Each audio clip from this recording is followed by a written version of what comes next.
Bismillah. Assalamualaikum warahmatullahi wabarakatuh. Innal hamdalillah nahmaduhu wa nasta'inuhu wa nastaghfiruh wa na'udzu billahi min shururi anfusina wa min sayyiati a'malina. May yahdihillahu fala mudilla lahu wa may yudlil fala hadiya lahu.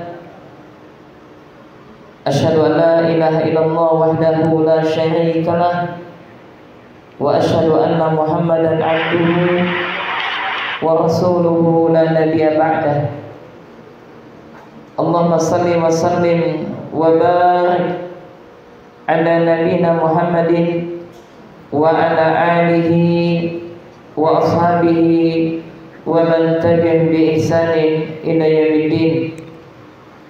Allahumma inna nas'aluka ilman nafi'an wa rizqan thayyiban wa amalan mutaqabbalan. Jamaah para akhwat dan juga ummahat yang semoga senantiasa dirahmati oleh Allah Jalla wa Ala. Alhamdulillah, segala puja dan puji syukur selalu senantiasa kita peruntukkan hanya kepada Allah, yang mana Allah Subhanahu wa ta'ala masih memberikan limpahan nikmatnya begitu banyak kepada kita. Nikmat kesehatan, nikmat adanya rezeki yang kita makan, nikmat ketaatan kepada Allah. Mungkin dari kita bangun tidur tadi sampai sekarang ini kita masih berada di atas ketaatan kepada Allah. Subhanallah, ini adalah nikmat jamaah. Dan semoga salam dan selawat senantiasa tetap tercurahkan kepada junjungan Nabi besar kita Muhammad bin Abdullah, kepada keluarganya, sahabatnya, dan juga kepada umatnya yang senantiasa berusaha mengikuti jejak langkah beliau. Para akhwat dan juga ummahat rahimani rahimakumullah, pada kesempatan kali ini kita akan mengkaji sebuah kitab yang bernama Al-Wajiz fi Fiqh Sunnah wal Kitabil Aziz, yang ditulis oleh Syekh Abdul Azim Al-Badawi hafizahullah, salah seorang ulama yang berpaham ahli sunnah wal jamaah, yang berdomisili atau tempat tinggal beliau di Mesir, yakni sebuah kitab yang menjelaskan tentang fikih dasar. Kalau bahasa kita adalah fikih praktis, ya, dari bab tentang thaharah sampai tentang masalah diat, yakni tentang masalah hukum-hukum yang berkaitan dengan pidana. Nanti akan beliau sebutkan pada di akhir daripada kitab beliau ini. Pada kesempatan kali ini kita akan membahas pada pertemuan yang kedua, yaitu bab tentang an-najasat. Bab tentang apa? An-najasat, yaitu bab tentang benda-benda najis. Ini penting para akhwat dan juga ummahat.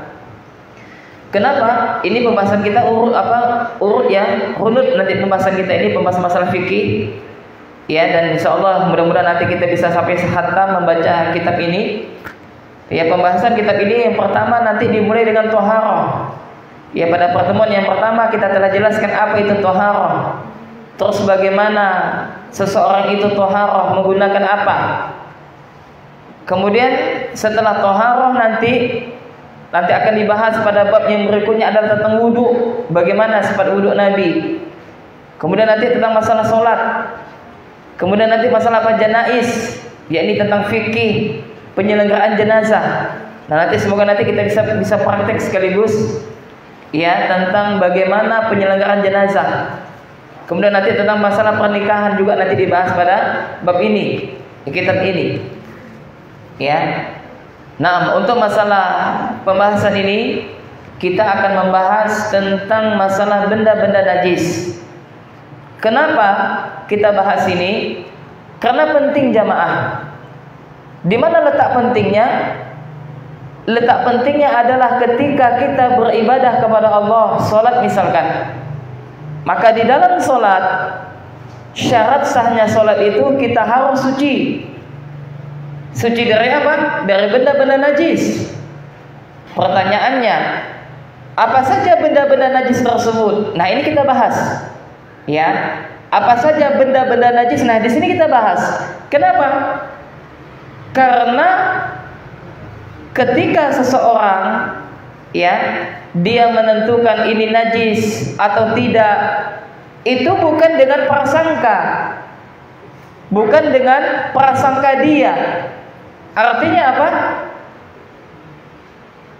Sesuatu yang dibangun di atas prasangka itu bukanlah ilmu.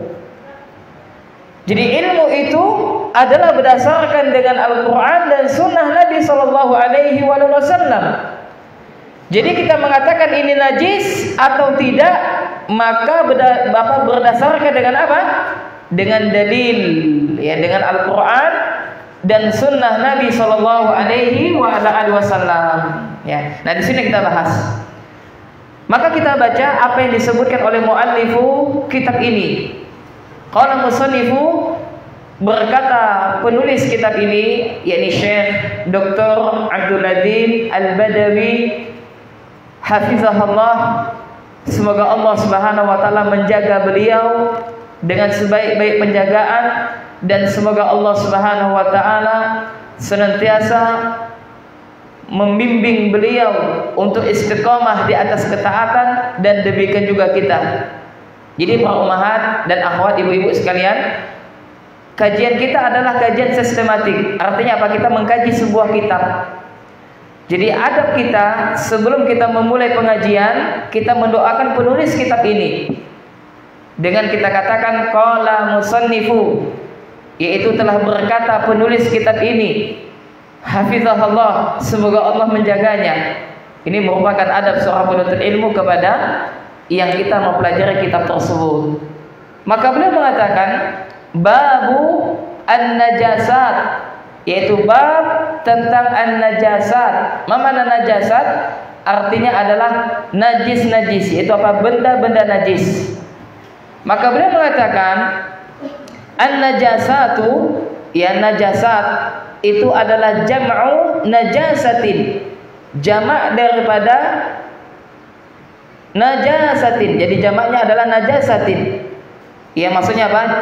An-najasat itu adalah kalimatnya jamak, ya, daripada kata najasah. Yaitu apa itu najasat? Apa itu benda-benda najis? Nah, di sini boleh ditulis nanti ya para akhwat dan juga ummahat. Apa itu najis? Nah, kita mengetahui dulu apa definisinya.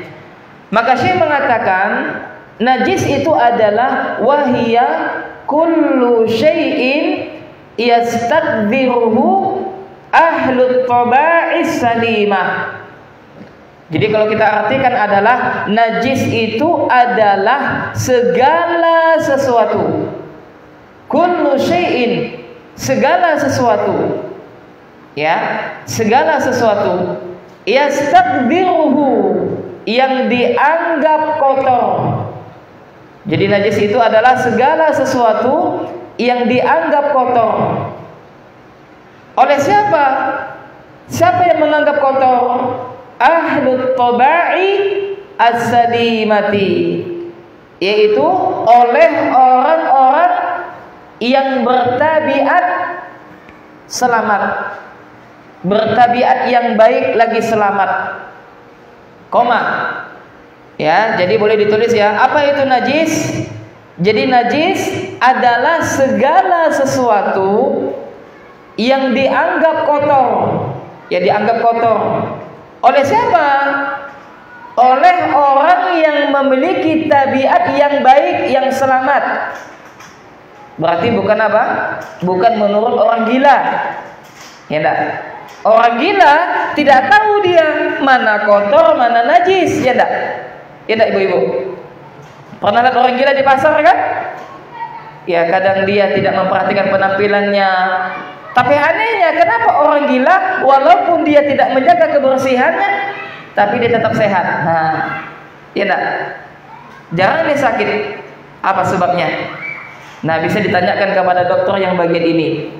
Ya, bagian masalah tentang ya ini apa? Kesehatan atau masalah tentang kejiwaan. Nah, kita tidak membahas itu. Yang kita bahas adalah apa? Yang pertama adalah tentang definisi najis. Apa itu najis? Saya ulangi. Najis adalah segala sesuatu yang dianggap kotor oleh orang-orang yang apa? Bertabiat yang selamat, as-salimah, yaitu apa? Memiliki tabiat yang baik lagi selamat. Koma. Kemudian kata Syekh, wa yatahaffazuna anhu, dan yatahaffazuna anhu, dan mereka menjaga diri darinya. Dan mereka menjaga diri darinya. Artinya apa? Manusia yang memiliki akal yang sehat, manusia yang memiliki tabiat yang baik, mereka akan menghindari najis itu. Mereka akan apa? Berusaha apa? Menghindari najis. Mereka akan berusaha menjaga dirinya jangan sampai terkena najis. Koma wa yaghsiluna thiyaba, dan mencuci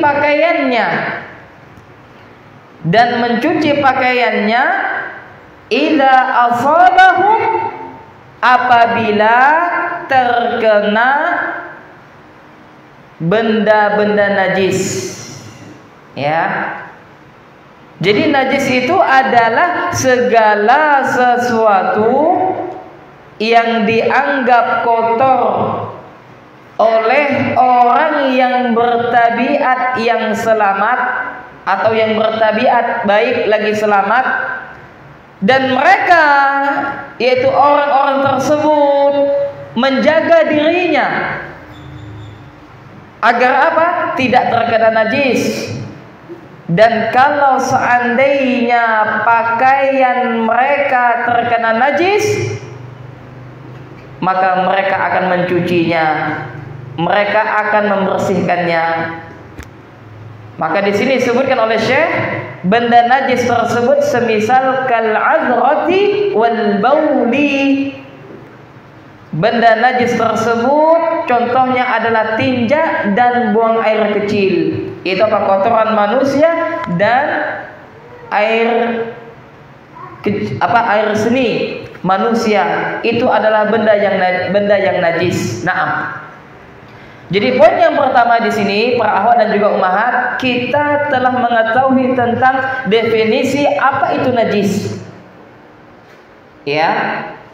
Apa itu najis? Maka dapat kita simpulkan, najis itu adalah segala sesuatu yang dianggap kotor oleh orang yang bertabiat yang baik lagi selamat, dan mereka menjaga dirinya dari perkara najis, dan mereka mencuci bajunya apabila terkena najis.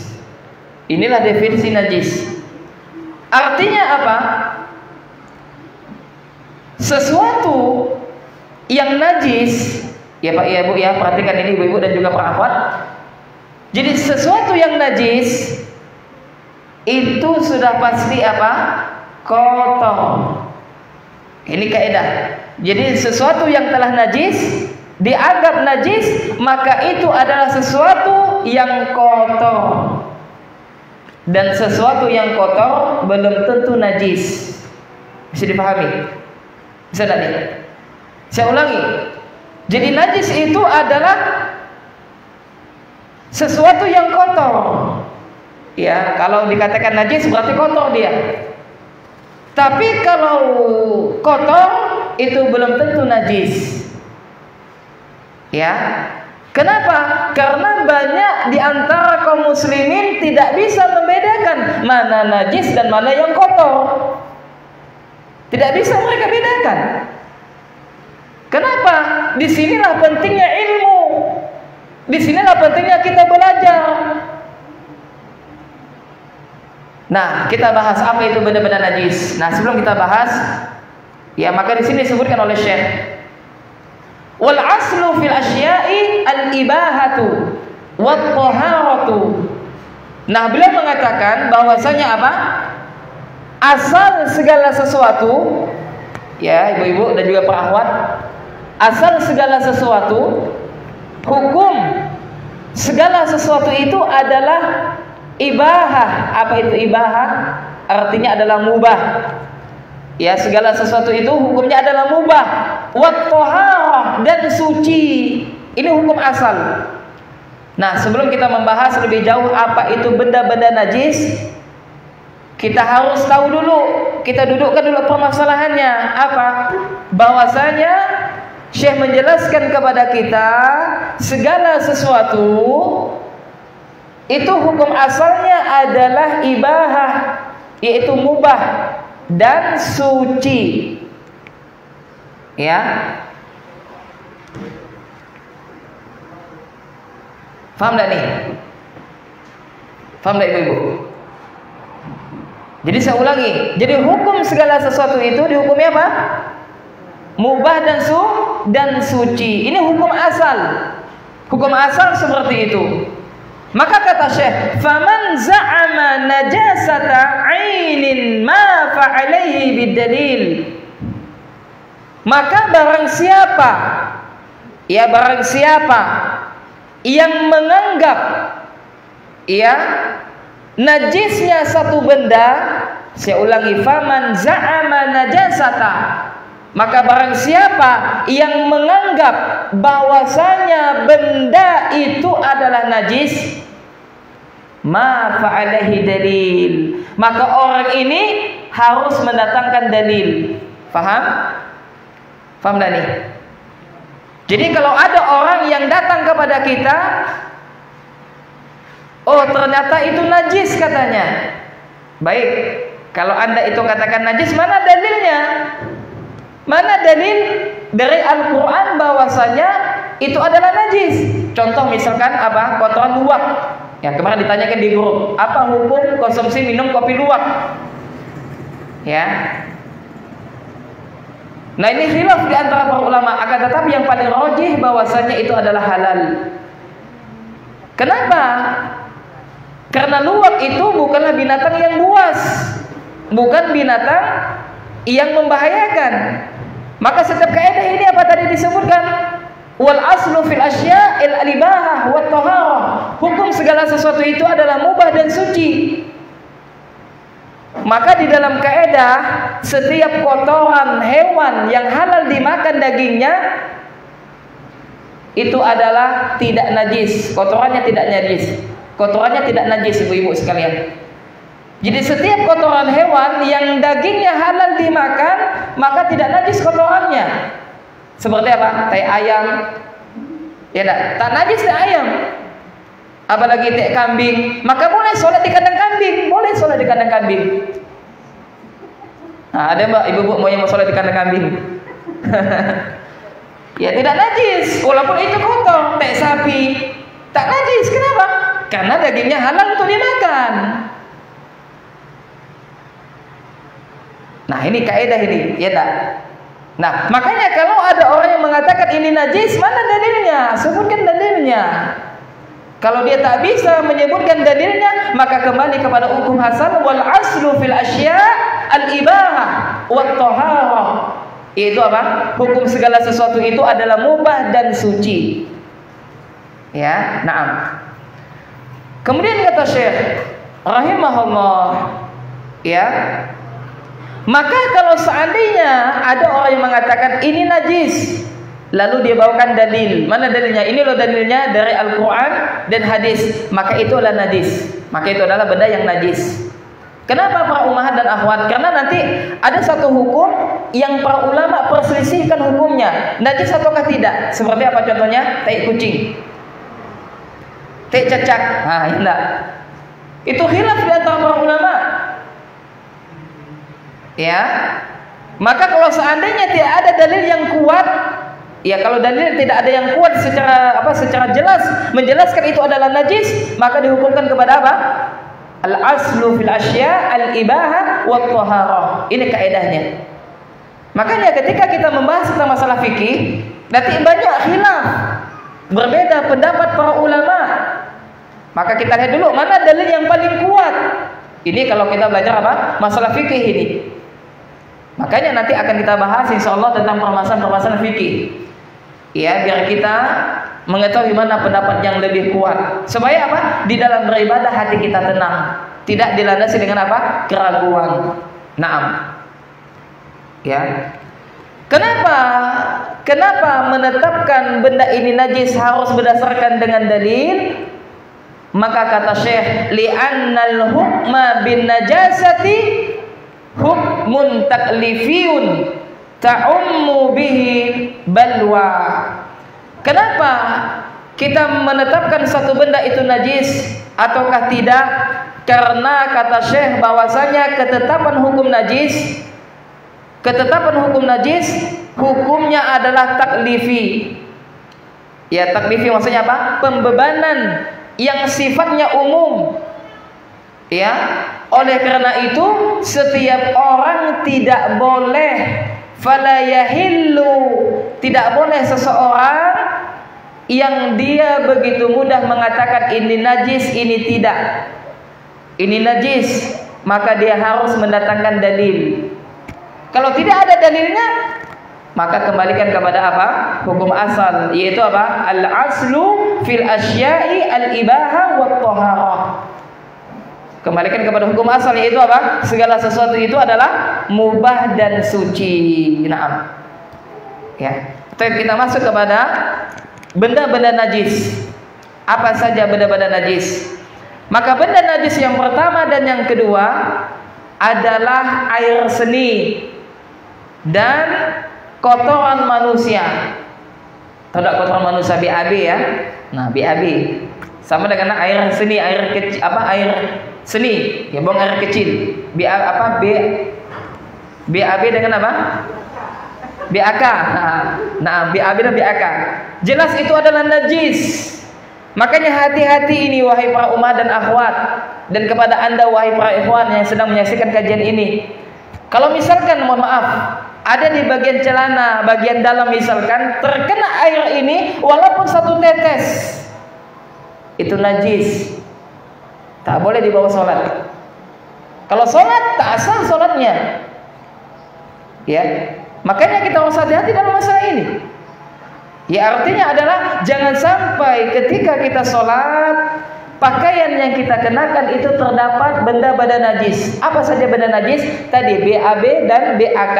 Nah, mana dalilnya? Kan tadi disebutkan ya enggak? Tidak boleh kita mengatakan ini najis kecuali harus ada dalilnya. Nah, di sini akan dibawakan oleh mu'alif tentang dalil bahwasanya BAB dan BAK itu adalah najis. Yang pertama adalah tentang masalah kotoran manusia. Mana dalilnya kalau kotoran manusia itu adalah najis? Maka disebutkan oleh Syekh fali hadithi Abi Hurairah anna Rasulullah sallallahu alaihi wa alihi wasallam qala, yakni dari Abu Hurairah, semoga Allah Subhanahu wa taala meridhoinya, bahwasanya Nabi sallallahu alaihi wasallam bersabda, "Idza wati'a ahadukum bina'lihi al-adha fa inna turaba lahu tahurun," kata Nabi. Yaitu apa? Apabila salah seorang di antara kalian yang menginjak kotoran, ya, barang siapa di antara kalian kata Nabi yang menginjak kotoran dengan alas kakinya, fa inna turaba lahu tahurun, maka sejatinya debu yang mengenai sendal tersebut adalah sebagai pembersih baginya. Artinya apa? kalau sandal kita kena kotoran, entah itu kotoran manusia atau kotoran misalkan apa, kalbun misalkan, ya enggak, memang ada kotoran manusia ya enggak? Ya ada kotoran anak bayi misalkan. Nah, tidak mungkin orang dewasa BAB-nya sembarangan. Ya, ini misalkan ada, maka apa? Maka debu itu yang mengenai sandal tersebut itu dapat mensucikan. Maka hadis ini memberikan pelajaran kepada kita para akhwat dan juga para ummahat. Yang pertama, bahwasanya kotoran manusia itu adalah najis. Yang kedua, bahwasanya debu itu hukumnya adalah suci. Maka apabila ada pakaian para ummahat misalkan yang pakaiannya sampai menjulur ke bawah sampai menyapu debu misalkan, maka itu pakaiannya tetap dihukumi suci meskipun terkena najis. Ya, suci. Naam, seperti itu. Maka nanti akan kita jelaskan bagaimana menghilangkan najis. Ini nanti akan dibahas di sini. Itu dalil yang pertama. Dalil tentang apa? Dalil tentang apa? Dalil bahwasanya kotoran manusia itu adalah najis. Maka perhatikan di dalam hadis ini terdapat al-adza. Al-adza maknanya adalah kullu ma ta'adzaita bihi minan najasati wal qadari wal hajari wasyauqi wa ghairi dzalik. Jadi al-adza itu di situ artinya adalah yaitu sesuatu yang menyakitkan kita. Misalnya najis atau hal-hal yang kotor.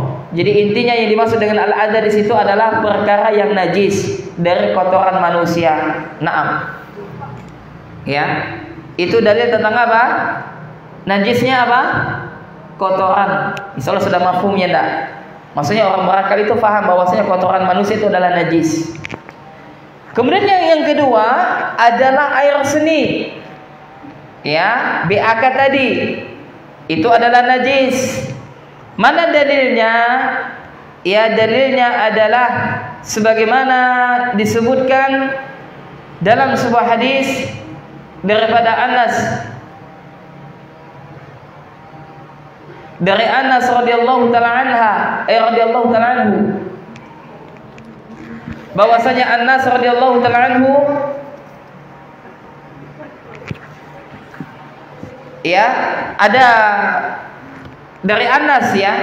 Apa kata Anas? Anna a'rabiyan bala fil masjidi faqama ilaihi ba'dul qaumi faqala Rasulullah sallallahu alaihi wasallam da'uhu wa la tuzrimuh.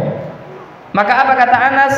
Maka Anas mengatakan bahwasanya ada salah seorang Arabian, ya ada orang Arab Badui, ya ibu-ibu dan ummahat. Pernah suatu ketika ada orang Arab Badui bala fil masjid, yang mana orang Arab Badui ini masuk ke masjid, kencing di masjid, bala fil masjid, BAK dia di masjid. Faqama ilaihi ba'dul qaum. Maka sahabat yang menyaksikan demikian marah sahabat. Maka sebagian sahabat apa? Berdiri. Maka apa kata Nabi yang mulia sallallahu alaihi wasallam? Da'uhu, kata Nabi. Subhanallah. Maka apa kata Nabi? Biarkanlah, dibiarkan dia BAK, kata Nabi. Subhanallah. Da'uhu, kata Nabi, biarkan dia. Biarkan dia selesaikan dulu menunaikan hajatnya. Kemudian setelah itu Nabi mengatakan apa? Wala tusrimuhu. Ya. Dan jangan kalian hentikan dia. Biarkan dia menunaikan hajatnya sampai selesai dan jangan kalian halangi. Subhanallah. Ini menunjukkan apa? Tentang betapa mulianya akhlak Rasulullah sallallahu alaihi wasallam.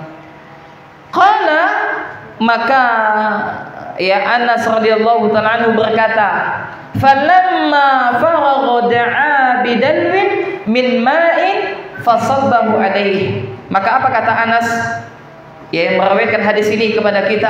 Apa kata Anas? Maka Anas mengatakan, maka ketika selesai orang Arab Badui tersebut buang air kecil BAK, maka apa? Nabi memerintahkan kepada sahabat untuk apa? Mengambil ember, lalu ember itu diisi air, lalu disuruh oleh Nabi untuk menuangkan air tersebut di tempat baulnya orang Arab Badui ini. Subhanallah. Maka hadis ini para akhwat dan juga ummahat menjelaskan kepada kita bahwasanya air seni manusia itu adalah najis, ya. Air kencing, ya, bahasa kita air kencing, ya. Air apa? Air seni manusia itu adalah najis. Ini dalilnya. Ketika ada orang Arab Badui masuk ke masjid dulu, ya, para ummahat dan akhwat, ibu-ibu sekalian, masjidnya Rasulullah dulu tidak seperti ini. Maksudnya apa? Tidak ada temboknya, tidak ada apa? Temboknya, tidak ada atapnya, tidak ada lantainya, tidak ada. Bagaimana masjidnya Nabi dulu? Pakai garis. Jadi kalau orang tak pernah masuk Masjid Nabawi, dikira itu bukan masjid. Makanya orang Arab Badui, namanya Arab Badui, tak beradab. Ya enggak, kalau mau kencing semua mau dia aja. Ada situ dia mau kencing, di situ dia kencing. Ini orang Arab Badui ini. Dia masuk masjid lalu apa? Bala Arabian, kata siapa? Kata Anas fil masjid. Ya, dia masuk masjid lalu dia buang air kecil di masjid. Ya, sahabat marah. Maka subhanallah apa? Nabi menahan, ya, kepada sahabat, jangan marah, biarkan dulu dia. Maka setelah itu malah sahabat pula yang disuruh oleh Rasulullah mengambil ember, diisi air, lalu disiramkan tempat yang dimana orang Arab Badui tersebut berakah. Maka para ulama kita menjelaskan bahwasanya hadis ini menunjukkan bahwasanya apa? Air seni itu adalah najis. Naam. Ya. Kemudian apa lagi benda najis berikutnya? Nah, 1, 2 kita telah tahu. Kemudian ketiga yang keempat, yaitu apa? Al-mazyu wal wadiyu. Nah, ini penting. Apa itu? Yang ketiga adalah madi. Yang keempat adalah wadi. Madi dan wadi. Nah, ini harus bisa dibedakan ini para ummahat dan juga para akhwat. Ini adalah ilmu. Kita mengajarkan kepada anak kita, ya, tentang madi dan wadi. Berarti mohon maaf, kalau mani tidak najis, ya, dia adalah tahur. Ya, mani bukan najis, tidak termasuk hal yang najis. Kenapa? Karena kita dari setetes air mani. Ya, yang najis itu yang ketiga adalah madi, madiyu, artinya adalah madi. Madi, ya. Yang keempat adalah wadiyu, wadi. Madi dan wadi. Nah, ibu-ibu, ya, kalau mau kasih nama anak hati-hati nih. Ya, nah, jangan mentang-mentang ada Arabnya nanti dikasih nama anaknya Madi. Allah musta'an. Atau wadi. Jangan. Ya, jangan, itu benda najis. Ya. Madi dan wadi. Nah, pertanyaannya, apa itu madi dan apa itu wadi? Nah, ini harus kita pahami nih definisinya. Dan ini sebagai penutup. Ya, ini sebagai penutup kajian kita. Madiyu dan wadiyu. Apa madi dan apa wadi? Perhatikan ini para ummahat dan akhwat, jangan salah memahami. Yang ketiga adalah dimulai dengan huruf M. Madi. Kalau bahasa Arabnya itu mim. Mim, za sama ya. Al-madyu. Ya, kalau bahasa Indonesia adalah apa? Madhi, madhi. Ya. Apa itu madhi? Yang kedua diawali dengan huruf waw. W. Al-wadiyu, wadi. Madhi dan wadi. Nah, jangan terbalik nanti ini. Ya, jangan terbalik nanti memberikan definisinya. Ya. Apa itu madi? Maka di sini disebutkan oleh Syekh bahwasanya amal mazyu, adapun madi, dia adalah fahuwa ma'un abyadu raqiqun ladijun. Nah, kalau madi ini mohon maaf ana jelaskan ya sebagaimana yang Syekh sebutkan. Dia adalah ma'un abyabu. Dia adalah cairan yang bening, air yang bening. Raqiqun lazijun. Ya, yang halus. Raqiqun adalah halus. Ya, lagi apa? Lagi lekat. Ya, jadi dia adalah sesuatu yang cairan yang bening, yang halus lagi lekat, apa ya? Agak lengket. Ya, tapi dia bukan kental. Apa sebabnya? Disebabkan apa? Yakhruju inda syahwatin. Yaitu keluar ketika syahwat bergejolak. Ya. Akan tetapi la bi syahwatin wala daqafin wala dafaqin. Ya, keluarnya madhi ini ketika apa? Syahwat bergejolak. Tapi tidak bersamaan dengan syahwat. Tapi tidak bersamaan dengan syahwat. Ya, wala dafaqin. Dan mohon maaf ini ya, karena bahasa terjemahannya di sini, dan tidak muncrat. Ya. Jadi dia keluar ketika syahwat bergejolak. Akan tetapi tidak bersama dengan syahwat dan tidak muncrat. Wala yaqubuhu futurun, dan tidak menyebabkan kendornya syahwat. Ya. Ini adalah madhi.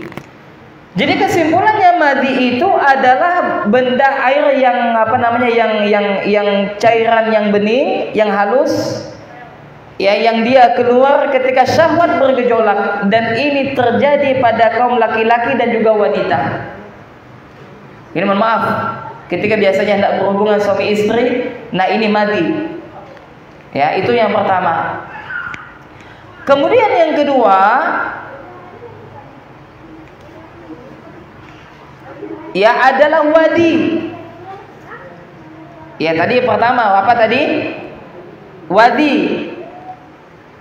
Ya, tadi adalah madhi ya, madhi terbalik. Tadi adalah madhi dari mim. Yang kedua adalah wadi. Apa itu wadi? Wadi adalah fahuwa ma'un abyadu sakhilun. Jadi wadi adalah cairan yang bening sakhilun. Nah, cuma dia agak kental. Yang agak kental. Kapan keluarnya ini? Yakhruju ba'dal baul. Yaitu terkadang keluar selesai buang air seni. Biasanya kalau banyak duduk biasanya keluar tetesan terakhir daripada air seni yang agak kental. Nah, itu namanya adalah wadi. Maka kedua hal ini, madhi dan wadi, adalah najis. Mana dalilnya? Nah, kita sebutkan dalilnya.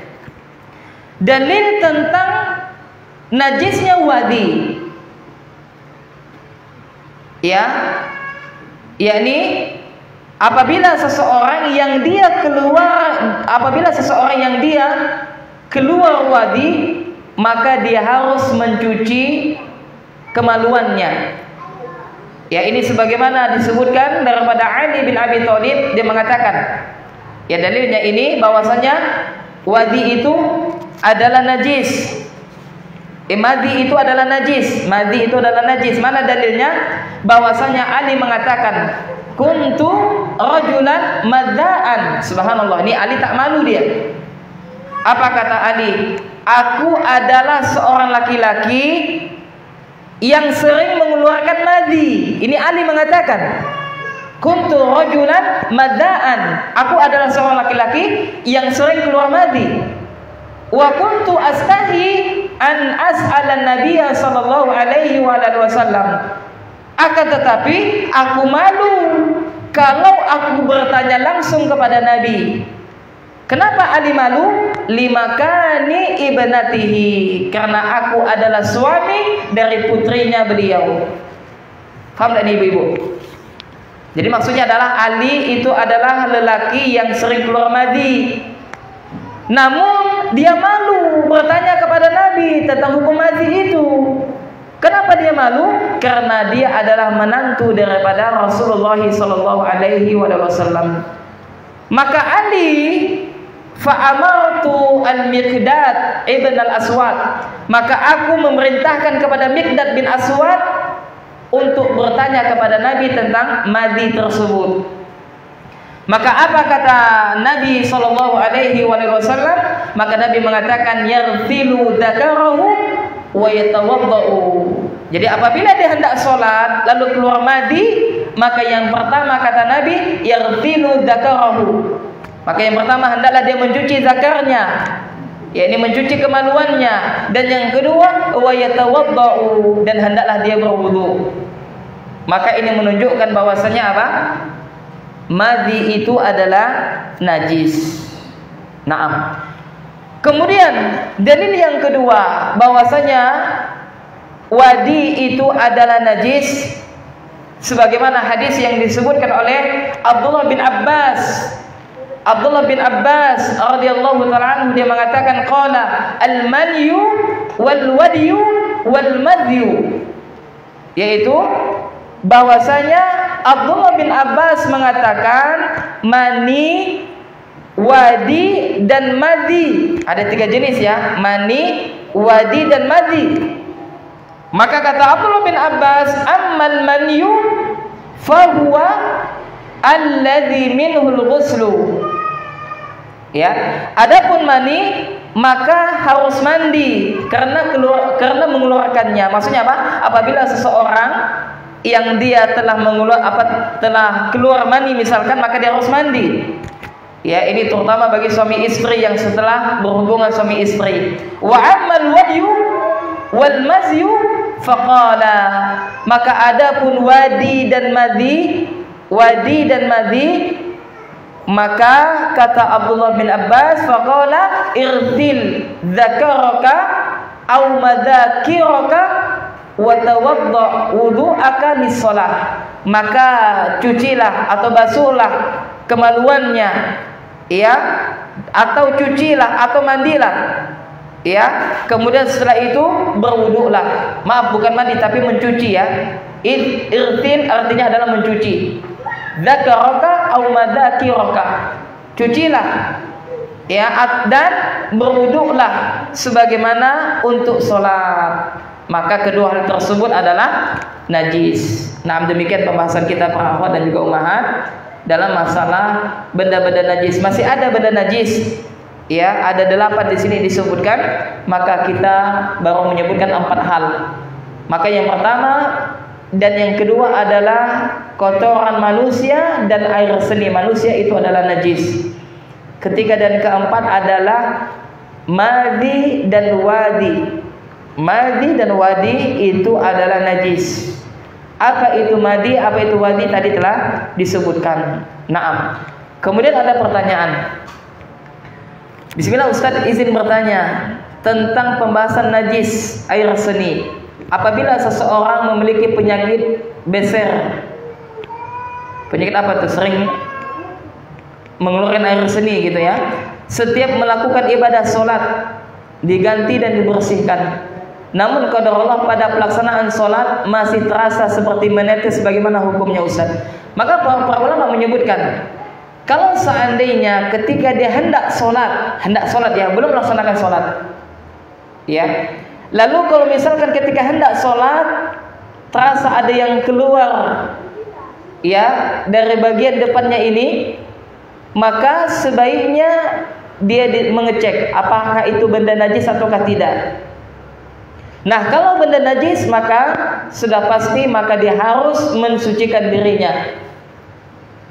Dan yang kedua, kalau seandainya hal tersebut, ya, adalah penyakit misalkan, ya, dan dia berusaha ketika hendak sholat telah dia bersihkan, lalu ketika sholat masih terasa keluar misalkan, maka para ulama mengatakan ini tetap dihukumi dia dalam keadaan suci. Kenapa?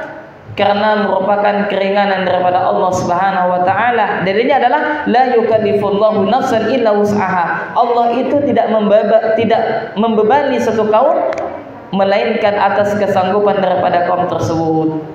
Ya, maka kalau seandainya ini sedang sholat, dia merasa ada yang keluar, maka tetap saja lanjut sholat.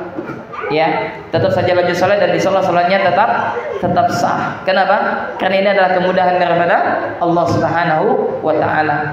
Ya, ini kalau seandainya ya dia penyakit seperti itu sering keluar terus, ya bahkan ketika sholat pun terasa keluar misalkan, ya maka tetap saja sholat, ya, dan insyaallah tetap dihukumi apa? Rukhsah bagi dia, yaitu apa? Kemudahan, dan dalam artian bahwasanya Allah Subhanahu wa taala akan memaafkan orang tersebut dan akan diberikan udzur.